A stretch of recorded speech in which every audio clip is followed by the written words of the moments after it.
pendapate Umar radhiyallahu anhu fil mawaddah ing dalem tresno ing dalem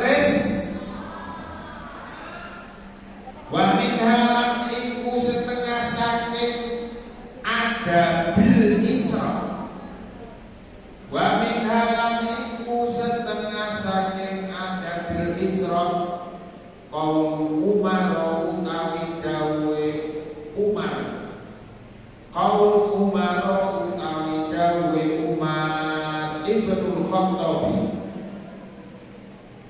kang dadi putrane Khattab Rodia muga-muga ridho sapa Allah Allah anhu malik Umar salasun dawe Umar salasun utawi perkara telu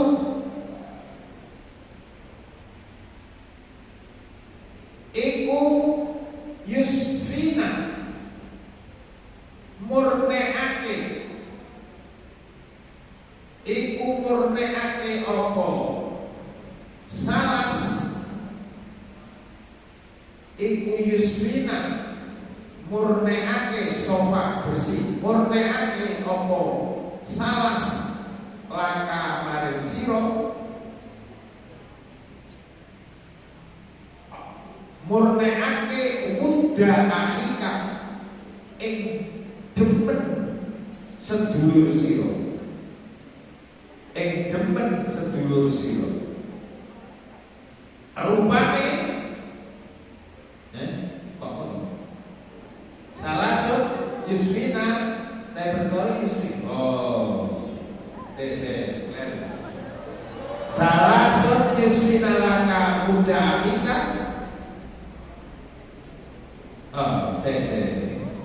salah yusfina laka iku yusfina ahika antas lama les jowes menorako antus salima rupane antus salima rupane yento uluk salam sapa sira antus salima rupane yento uluk salam sapa sira alaihi ing atase akhi ida lakita arikalane tetep sapa sira ing akhi ida lakita arikalane tetep sapa sira ing akhi wa tuwasi alam gawe jembar sapa sira wa tuwasi alam gawe jembar sapa sira lahu maring akhi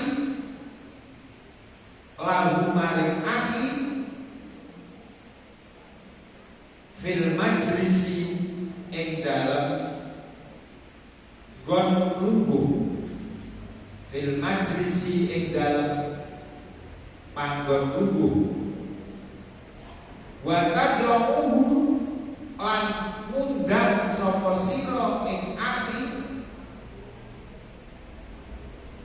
lan ngundang sapa sira ing akhi bi ahabbi asma'ihi kelawan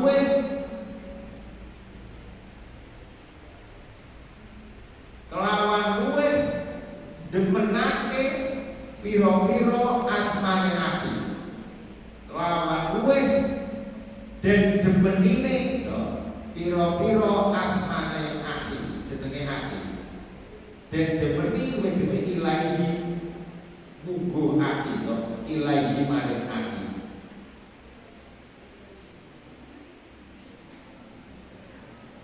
pendapat Umar bin Khattab di antara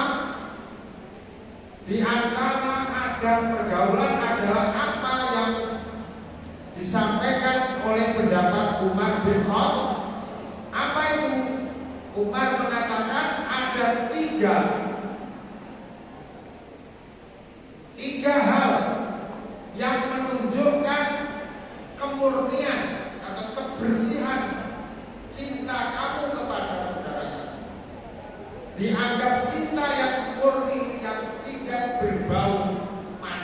nggak berbau kemunafikan.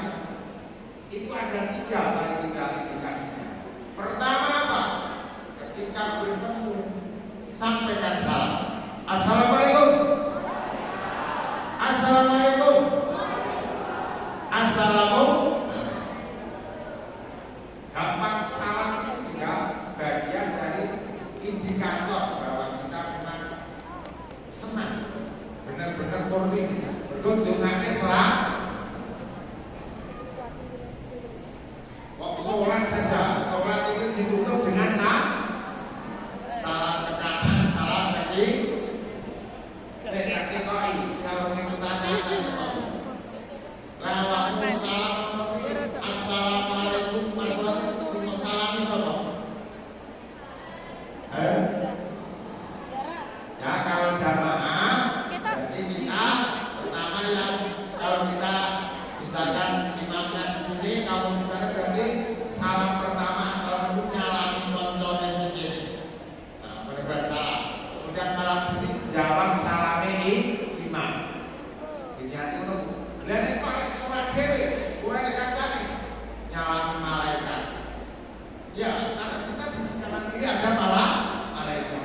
Jin disalami, jin muslim. Kalau itu kan kanan kiri kan dewi. Dan dari Allah itu assalamualaikum ya nyalami makhluk ya Allah malaikat jin. Tapi nek jamaah pakai salam koncon itu. Berarti juga hikmahnya sholat itu mendidik kita untuk menebar salam. Menebar salam berarti menyebar kedamaian, menyebar keselamatan di lingkungan ini. Jangan sebaliknya, kehadiran kita jangan sampai menimbulkan kegaduhan, tapi harus menimbulkan kedamaian. Nah, semoga kita juga dimudahkan untuk menebar kedamaian, tidak menebar kegaduhan. Amin Allahumma. Yang pertama apa tadi? Yaitu ketika bertemu maka sampaikan salam. Yang kedua, beri tempat duduk yang luas, artinya kesempatan bersama-sama. Duduk itu jangan kalau memang di situ ada teman-teman, beri tempat duduk yang semestinya. Nah, itu berarti kita juga namanya menunjukkan bahwa tulus kita dalam berteman, memberi kesempatan orang terus acara kubur disesek orang dipersempit. Itu juga berarti ketulusan kita untuk menerima teman kita itu berarti bisa dibaca dari situ. Abdul takulu al-bani, tingkah laku gohir itu menunjukkan sikap mental. Nah itu kaidah aglabiah, kaidah umumnya seperti itu. Asal yang terakhir dari 3 tadi adalah apa? Kalau memanggil kemana, panggil dengan nama yang dia sukai. Ojo sebaliknya ya. Bok bergok, jumlah duduk bergok, dicoba bergok. Ada sisa kilo kacang diceluk. Jadi yang juga tidak baik lagi harus dikurangi, kalau bisa dihilangi. Ada orang saya dicari diceluk bapaknya. Wah itu harus dihindari. Ramadan harus tidak ada. Kok bintang? Jadi sajane kok karo apapun yang celuk koncone diceluk bapaknya. Itu kok karo awakmu sudah merendahkan ayahmu. Terus itu koncone balas. Padahal sing nyaman awakmu kan bapakmu. Mosok awakmu lek celuk koncone kok celuk bapaknya. Kuwi jenengan awakmu celuk bapakmu. Berarti padha karo awakmu ngelokne bapak. Goro-goro ini bapakmu dilokne dicangking jenenge. Goro-goro bapakmu ngelokne kata. Ayo harus kita hilangkan. Ya, siap ya? Wes bar Ramadan jangan sampai memanggil temannya dengan panggilan yang menyakitkan hati temannya. Justru sebaliknya panggil dengan nama yang dia senangi. Ya, apa lagi? Ya. Lalu yang ya, panggil namanya, ya. Panggil namanya yang baik. Baik, ini ada waktu 1 menit kasih ya untuk menuju 15 menit sesuai schedule yang disampaikan moderator. Masuki sesi pertanyaan. Oh benar. Ya, saya kembalikan ke moderator. Monggo.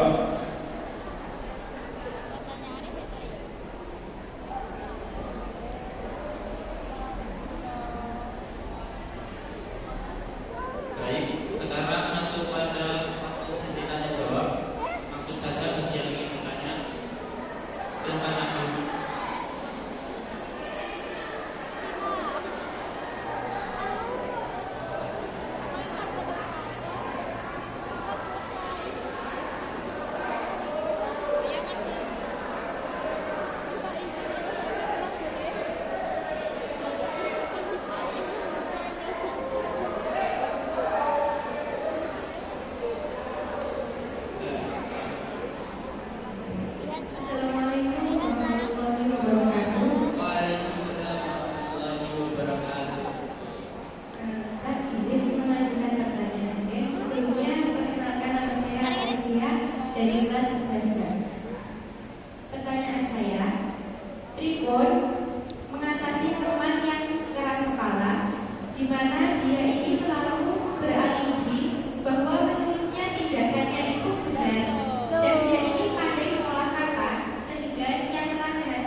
Bagaimana menasihati orang yang keras kepala?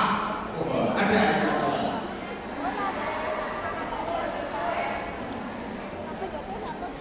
Dan dia di samping keras kepala, ini ada kalau kita menghadapi satu orang keras kepala ditambah pandai beralibi, sehingga dengan kepiawaiannya beralibi berargumentasi, orang yang menasihati itu sampai ragu. Oh, berarti justru saya yang salah. Nah, itu maksudnya. Apa ini si model keras kepala ini? Teko bocah.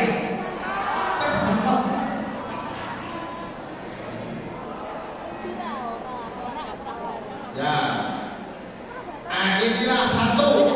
Jadi kalau kita memang faktanya menghadapi sesuatu yang tidak baik atau tidak sesuai dengan ideal atau tuntunan yang semestinya, itu memang akan kita jumpai selamanya selama kita hidup di dunia, akan terjadi hal seperti itu. Orang tidak mungkin di satu lingkungan itu kabeh tidak mungkin. Nah, artinya satu, kita persiapkan. Hikmahnya apa? Kalau seperti itu, karena kita niat-niat itu baik dan kita berniat ini beribadah, tentu kita mendapatkan pahala dari Allah. Kalau kita menghadapi tantangan, kita bersyukur. Tapi disitulah sumber pahala. Nah, jadi jangan paling nanti menghadapi keras kepala, tapi hati saja. Alhamdulillah, efek keras kepala. Ya. Sehingga kita punya pekerjaan dan pekerjaan itu kita diberi pahala. Sehingga tidak alhamdulillah. Boleh sebenarnya si keras kepala, ini malah yang mereka sih.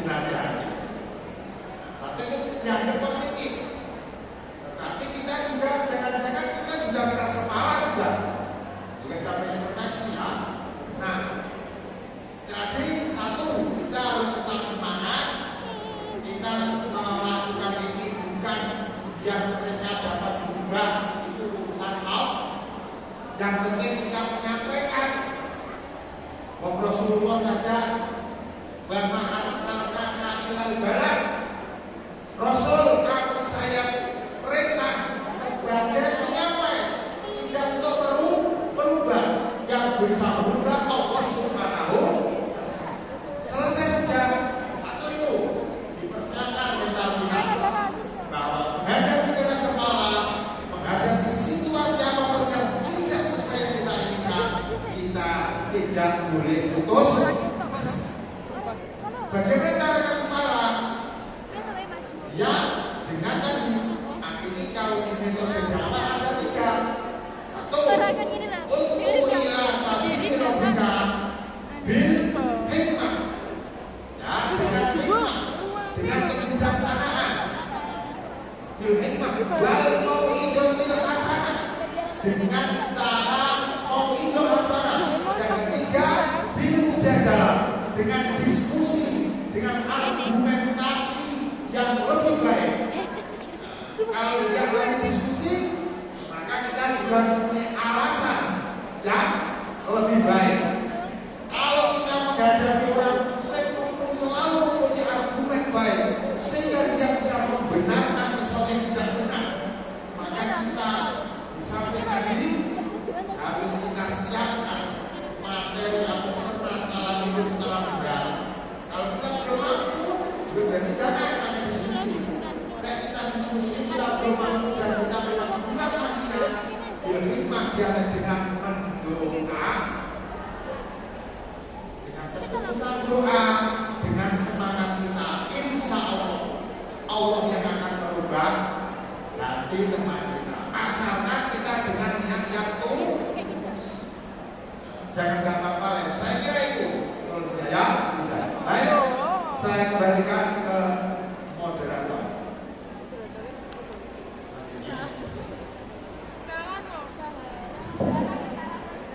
Jadi pertanyaan masyarakat sedang menjawab dari kelas 11B. Bagaimana menolak teman yang mengajak kita dalam berbuat kemaksiatan, dan kalau kita tidak mau, mereka akan mengancam kita. Terima kasih.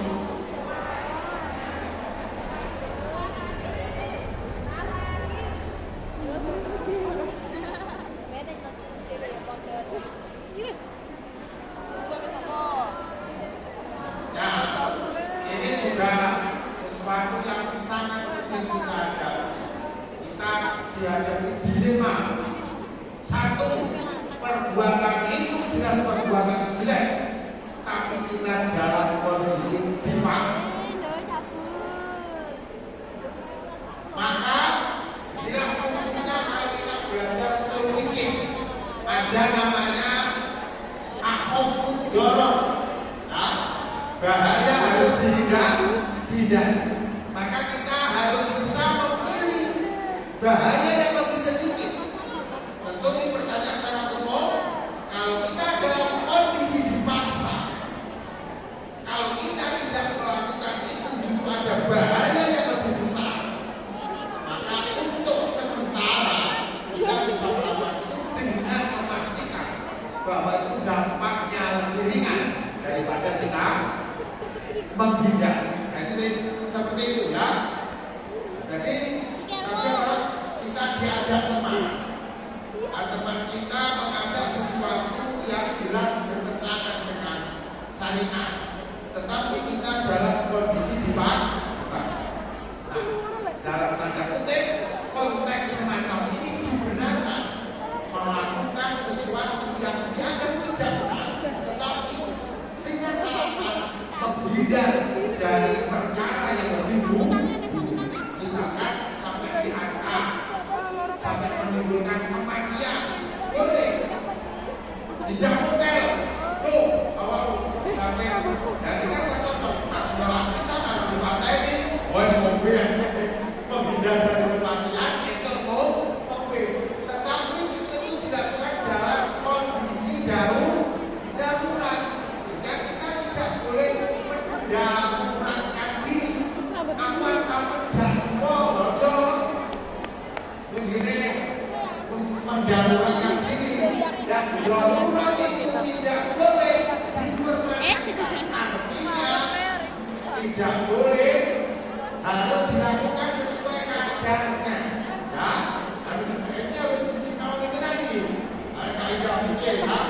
Jika ada contoh umpamanya darurat ada apa teman wanitanya kalau timbulnya berubah padahal sing ngene orang kok itu sing ngene sing cowok iki piye iki anggota tubuh temannya yang masih jelas jangan ditolong walaupun itu haram demek ya toh ini kan dianggap sesuatu yang jauh tetapi yo sesuai pikir bobok terus ae wis nek kancane bareng sedikit ae begitu apa kok kejae ora terus darurat Pak darurat ya wis nek darurat kalau masaknya itu nek masuk pakai darurat ae jadi kembali kepada pertanyaan dalam kondisi tertentu ad-daruratu tubihul ayo dikorek apa ini semuanya di ad-daruratu tubihul mahdirah isiannya mahat fikir amin Allah sampai ke ini jam berapa selesainya setengah 9 jam 10.30 oh ya masih 5 menit nanti dilanjutkan dilanjutkan tadarus ayo monggo yang satu lagi ya saya langsung jawab dulu saya ya saya langsung ya pertanyaan terus dengan Malaysia.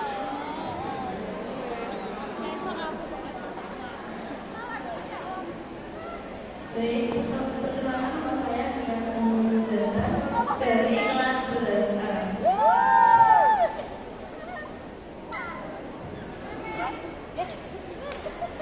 Baik, cara yang benar menyampaikan kebenaran kepada teman tanpa menyakiti hati teman itu bagaimana? Sudah, terima kasih.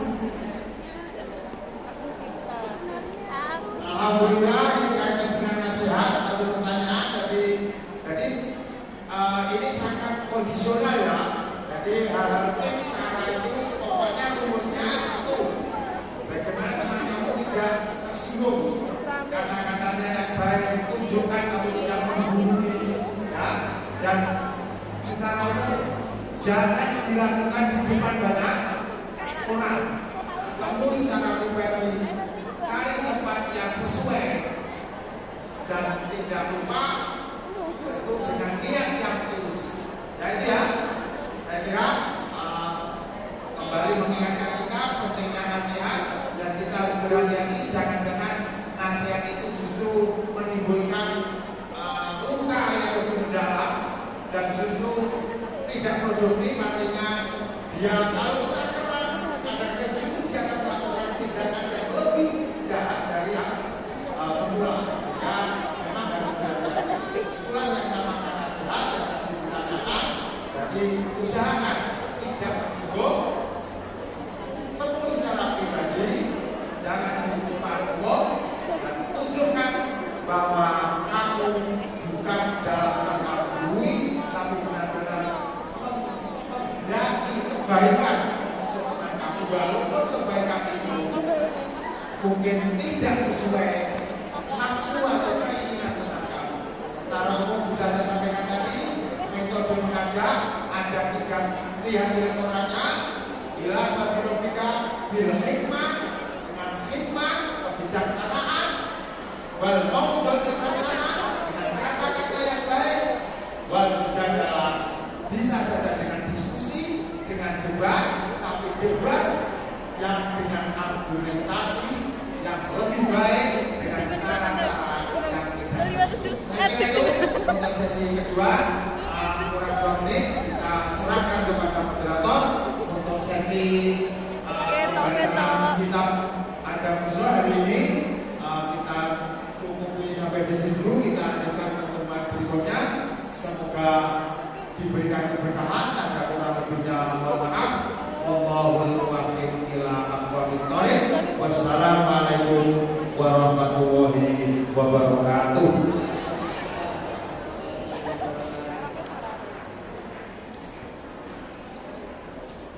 Alhamdulillah.